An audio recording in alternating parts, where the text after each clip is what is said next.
Hey, Norm, there's something different about you. Yeah, I got new glasses. Just picked them And, up yesterday. and they look really very nice. You look Yeah, very handsome. well, that is very kind of you, Teen. You look very pretty with your scarf and Thank you. red shirt. There is something that we would never leave home without for our travels. And what is that, Tina? Travel insurance. Yeah, it's love it or hate it. Yeah, it's a biggie. You gotta have it, especially if you're going down to the US. Yes. So, it's a big subject. And we're going to rapidly go through our strategy for travel insurance and travel insurance hacks that might save you some money. And I think, Norm, we need to go back a little bit in our travel insurance journey. If you remember going back maybe about 20 years ago, probably Oh. now. You mean the years when I had hair? Yeah, probably, hey, Norm.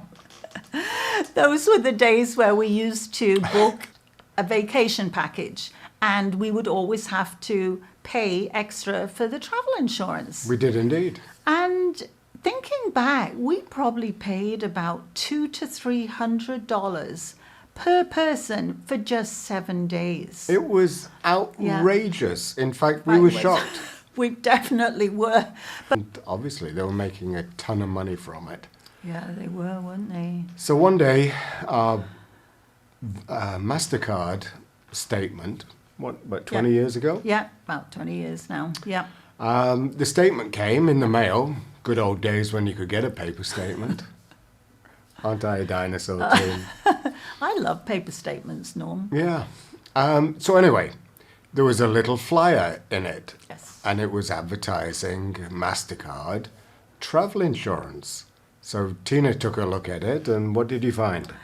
Well, it said for a one-time payment of $99 a year, we could buy an annual policy for full travel and medical cancellation insurance.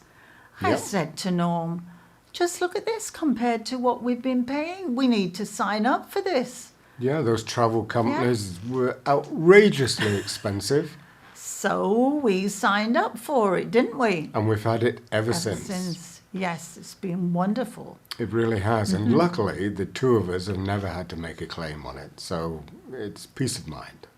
So there's a lot to be said, hey Norm, for an annual policy. Well, our annual policy, and we believe that we're probably grandfathered into an older scheme because we've had this for 20 years. We have travel, medical, cancellation, all that good stuff. Yeah. It lasts for 31 days on a trip. And we can have unlimited number of 31 days trips in a year. But that's not really true, is it? Because there's only so many 31 days in a year. But it does mean we can go away quite a lot of times, Norm. It does. It And does. the other thing that you often forget about, especially in Canada, is our health service is provincially provided. Yes. So every province has a different health scheme. And while we're all Canadian and we're all meant to get access to medical across our country, the coverage is very different. Well, if we pay using our credit card, which we buy the travel insurance with, Yeah. then we're covered across Canada, and any excess payments our province won't pay to the other province, Covered. we get claimed on the travel insurance. So Which it is works great. for us every day that Yeah. we would leave our province. And even just for possibly even a one-day trip, even going shopping or anything, hey, it just covers everything. Now, to activate the policy, we have to buy a trip on it. So Yes. if we go to Portugal, we put our plane fare on it, and we put our accommodation on the credit card as well, and then we're automatically covered. If we're doing a driving holiday, like we recently did to Alabama, going through all the different states, then we would put all our hotels for the overnights, we put our accommodation in Alabama on it, and we put all the gasoline on it too that we filled up the car with. So there are actually stages of costs on this policy. There are. So they have one cost for up to 60, and I think that's 129. We'll check and normal put them in. And then the next one goes from 60 to 65, which we were in. Well, actually, 329. Maybe we're in that one, aren't we? We are. Not for much longer.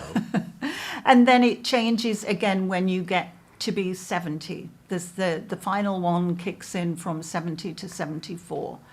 And even that one's only in the sort of mid 400s, Norm, which is still a great deal. It's outrageously cheap. Yeah. So a lot of people who have these policies just arrange their trips for 30 days, basically 29 days if you're going abroad, so you've got the getting there and getting back as well, where you're still covered. So we have, in the past, bought a top-up insurance from another insurance company that will piggyback their policy on top of the Bank of Montreal's travel policy. And that's been quite effective. Yes. We recently were going to be away this January, late December through to the end of February, wasn't it? Yeah. So that would have, 31 days would have expired, obviously. So Tina arranged to get top-up insurance. And what did that turn out to be? Well, I was really surprised at this because my insurance ended up being more than Norm's. I think you were just under 300, sort of like 270-ish, something like that. Yeah. But mine was like 380 something. So I was like $100. Big risk over here. I was $100 more than Norm was. And the laugh is, Tina, you're way more healthier than I am. You never go to the doctor. And that turned out to be the problem why she had to pay more. I get my blood monitored every 6 months because of the medication I'm on. I also do see the doctor from time to time because things are starting to go wrong with me. So seeing I have constant medical contact, I'm cheaper. You were cheaper. So I guess moral of the story is I need to go and have a blood test. Our recommendations are don't buy the per trip insurance because it's super expensive. Look for an annual policy. Look at your credit card first and see what they offer. These policies aren't free, but they're options that you can buy from your credit card company. And the only proviso to that is that we looked at Tina's credit card, which is a MasterCard from President's Choice. And they won't give travel insurance. There's a small amount included in the credit card, but not over the age of 65. So you really do need to read the fine print in your credit card agreements, don't you? So the other hack that we are starting to do now is we're not going to do the 90 days away. What suits us better is go for a month, come back, we can reconnect with our family and friends, take care of any business that we need to around the apartment, and then go off again for another 30 days. And that way, we're not paying any extra for the insurance other than what Tina's told you about, which is roughly about $329. Covers both of us. Yeah. Explore your credit cards. If that turns up a zero for you, and then there's Blue Cross and companies like that. But be creative, shop around, because prices do vary. And if you can get an annual policy, you're going to be way ahead. So we're also saying that perhaps if you're in your early 40s too, and the same thing, the same offer comes to you, grab it with both hands, take absolutely. it. Because as you get older, the travel insurance just gets more expensive the older you become. So anyway, we hope that everybody is keeping well. And staying safe. And until the next time. Bye bye. Bye bye.